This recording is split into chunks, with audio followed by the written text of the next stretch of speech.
Cviće prohladno decembarsko jutro. U većem delu zemlje je oblačno i suvo, mada meteorolozi najavljuju za ovu nedelju nešto toplije vreme i više sunca. Današnji dan, 9. decembar, i sutra ostaće upamćen kao dani sa najranijim zalaskom sunca u toku ove godine i mrak će danas početi da pada još pre 16 sati, a evo vidite, ovo je pogled na Beograd u ovom trenutku, gde, kao što vidimo, vedro. Vedro je u pojedinim delovima zemlje, ima i guste magle, zato budite oprezni ako krećete na put. Dobro vam jutro, počinje jutarnji program RTS-a. Ja sam Bojana Marković i naše današnje druženje trajeće do 11 sati. Dobro jutro od mene, ja sam Milenko Krišan. Ako ostanete sa nama, evo teme o kojima govorim. I polako trošimo ovu drugu decembarsku sedmicu i krećemo na naše televizijsko putovanje Srbijom. Prvo smo slikom u Kruševcu i Smederevu, zatim idemo na jugoistok zemlje u Pirot i na kraju ovo prvo putovanje završavamo u Nišu. Dobro jutro svim kolegama, koleginicama, reporterkama RTS. Tako je, najprije idemo u Rasinski okrug, tamo nas čeka Vesna Kjezović-Miljković. Vesna, dobro jutro i od mene. Kako je jutro u Kruševcu? Vesna, čuli smo prvi izveštaj iz Kruševca, sada idemo do Smedereva, tamo je koleginica Ana Pendić-Stanković. Ana, kako ovoga jutra u tvom gradu, da li ima magle uz Dunav? Ana, hvala i tebi na još jednom javljanju, a iz Smedereva idemo na jugoistok zemlje u Pirot, gde se nalazi naša Maja Mijalković. Maja, dobro jutro. Kako je ovoga jutra u Pirotu? Imali gužve, odnosno magle na putevima i da li je već počela predpraznična euforija? Hvala Majo, vidimo se nešto kasnije i na kraju ovog našeg prvog putovanja Srbijom stižemo do juga zemlje, idemo do Niša, tamo je koleginica Lidija Georgijev.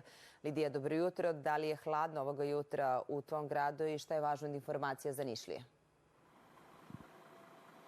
Hvala Lidija i tebi na javljanju i prvim informacijama za ovo jutro. Bile su to koleginice iz Kruševca, Smedereva, Pirota i Niša sa novim pričama, izveštajima. Vidjet ćemo ih još do kraja današnje emisije, dakle do 10 sati 55 minuta. Tako je, jel? Tako je. A sada je vreme za pregled najnovijih vesti jutra u studiju informativnog programa. I nastavljamo šetnju Srbijom. Idemo ponovo u Smederevo da proverimo kakva je bezbednost na putevima u tom kraju. A potom ćemo do Kruševca i proveravamo da li je počelo da radi savjetovalište za dijabetes. Da, idemo prvo do Smedereva. Pripadnici MUP-a su tokom pojačane kontrole saobraćaja u periodu od 28. novembra do 2. decembra u Smederevu, Velikoj Plani i Smederevskoj Palanci otkrili 211 saobraćajnih prekršaja. Policija je zadržala 10 vozača koji su vozili pod dejstvom alkohola i 9 koji su bili pod dejstvom psihoaktivnih supstanci, od kojih su 4 izazvali i saobraćajne udese. Nakon ove prve odmah je sprovedena još jedna akcija koja je otkriven još veći broj prekršaja. A šta je pokazala kontrola, kakva je situacija u saobraćaju u tom kraju? Pitamo sve Anu Pendić-Stanković. Ana, dobro jutro još jednom. Hvala. Čuli smo izveštaj iz Smedereva. Bila je to koleginica Ana Pendić-Stanković. A iz Smedereva idemo u Kruševac. Dijabetes je postao globalni zdravstveni problem. Podaci kažu da je u svetu njime pogođeno 589 miliona odraslih, što je otprilike svaka 9. osoba. Broj obolelih u poslednjih 30 godina je udvostručen, a zbog toga je rad na prevenciji izuzetno važan. Na posebno mesto imaju savjetovališta za dijabetes. Idemo još jednom do Kruševca. Posle nekoliko godina savjetovalište u tom gradu ponovo radi. Od Vesne Kjezović-Miljković čućemo kakvo je interesovanje pacijenata. Hvala na priči iz Kruševca. Bila je to koleginica Vesna Kjezović-Miljković. Hvala Ani Pendić-Stanković koja se javila iz Smedereva. Družit ćemo se još u jutarnjem programu do 11 sati. Hvala na priči iz Kruševca. Bila je to koleginica Vesna Kjezović-Miljković. Hvala Ani Pendić-Stanković koja se javila iz Smedereva. Družit ćemo se još u jutarnjem programu do 11 sati. Vraćamo se u Beograd i evo servisnih vesti iz glavnog grada. Zbog planiranih radova na vodovodnoj mreži u opštini Vračar od 8 do 18 sati bez vode će ostati potrošači u delovima ulica Nikole Stefanovića, Danila Kiša, Vojislava Ilića, Grčića Milenka, Metohijskoj i ulici Velimira Todorovića. I naša Sara Jeftić zna i druge servisne informacije, odnosno detalje i servisne vesti koje će obeležiti ovaj utorak u Beogradu. Saro, dobro jutro još jednom. Hvala na svim informacijama iz Beograda. Bila je to naša Sara Jeftić. Vidjet ćemo još u jutarnjem programu. Do 7, odnosno sad posle 7 i posle pola 7 i posle 7 pričat ćemo i o ovim temama. I da čujemo kratak pregled vesti jutra. Govorili smo na početku emisije o gužvama u domovima zdravlja zbog respiratornih infekcija i visoke temperature. Zato ćemo u narednim minutima pričati o šarplaninskom i rtenskom čaju.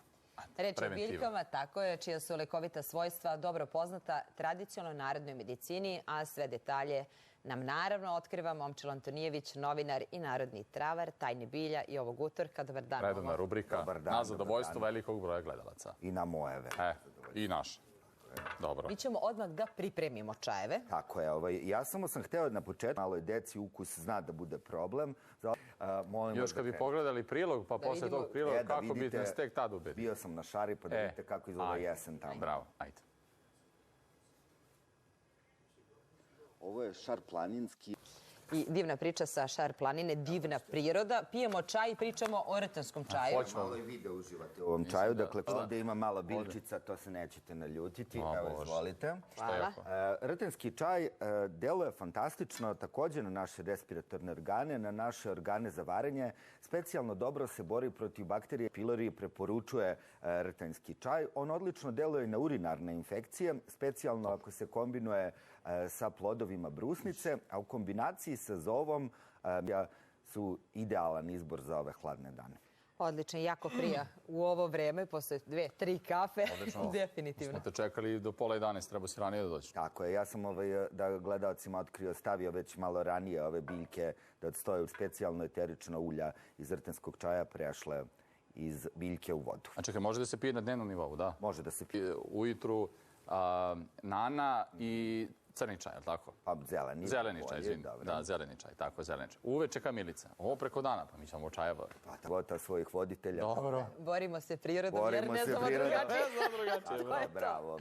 Hvala, Momo, što si ovog utorka bio sa nama? Čak i stoji ključava voda minut. Tako je. Merim, verujem. Bile su to tajne bilja i naš Moma. Tako je, posle kratke pauze uživamo u muzici, muzički minuti u jutarnjem programu RTS-a. Uzdravlje i ostanite uz nas. Huda Brašević iz Pančeva.